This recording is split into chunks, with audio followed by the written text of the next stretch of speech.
जी की जहाँ तक बात है वो तो the less said the better. आप जानते हैं कृषि मंत्री जी जरूर बन गए हैं। सच्चाई ये है जहाँ तक किसानों के प्रति जो उनका रवैया है सब जानते हैं। किसानों के माँ बेटियों के ऊपर जो है गंदी टिप्पणियाँ उन्होंने करी हुई हैं। किसानों को आतंकवादी और क्या खालिस्तानी और सब कुछ बातें कही हुई हैं। उनके मौत के ऊपर शहादत के ऊपर जो है मुखौल तक उड़ाया हुआ है।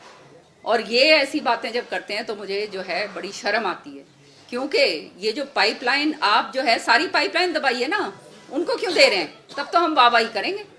आप पाइपलाइन सारी की सारी जो पानी बरसात का पानी है और जो एक्स्ट्रा पानी हमारे पास है उसको आप पाइपलाइन और दबाइए। हमारे जो है 3 जिलों के अंदर दबाइए, पूरे जिले के अंदर दबाइए, आगे भी दबाइए। केवल एक जिले के अंदर दबा के क्या करेंगे आप? और वो भी जो है आप केवल हवाई बात कर रहे हैं। उसका आपने जो है बजट के अंदर किसी भी तरह का प्रावधान नहीं करा है, तो कब दबाएंगे, कब क्या होगा? उससे पहले राजस्थान तो अपने दबा दबू के ले जाएगा और सोर्स से ले जाएगा और पानी उनके पास जाता रहेगा। हम क्या करेंगे? हम तो यूं ही ठन ठन गोपाल बैठ जाएंगे। बजट सत्र 7 दिन का रहा है, विपक्ष ने तो तमाम मुद्दे उठाए, जवाब मिला है सरकार से?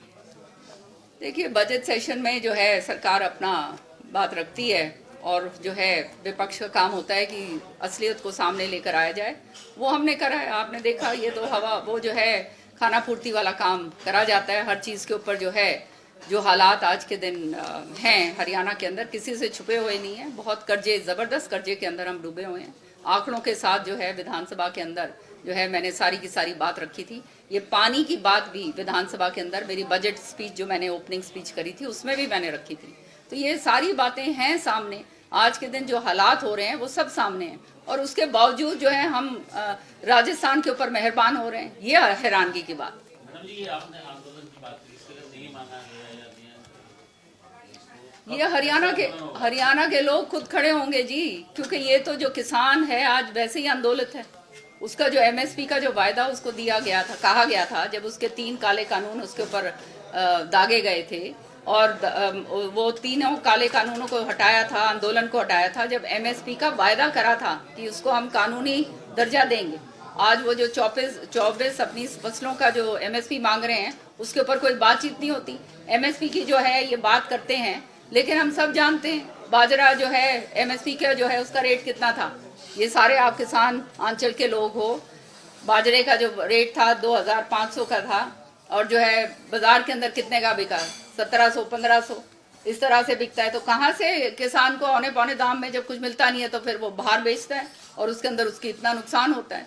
तो एमएसपी तो किसान का हक है और ये हक जो आप जो है धरती पुत्र को आप नहीं देंगे, उसको सुनिश्चित नहीं करेंगे कि उसकी जो है मिनिमम सपोर्ट प्राइस उसको मिले, तो आगे कैसे काम बनेगा? और हमारी तो अर्थव्यवस्था जो है वो किसानों के ऊपर टिकी हुई है। हमारा जो व्यापारी जो है, छोटा व्यापारी, वो किसान अगर समृद्ध होगा वो होंगे।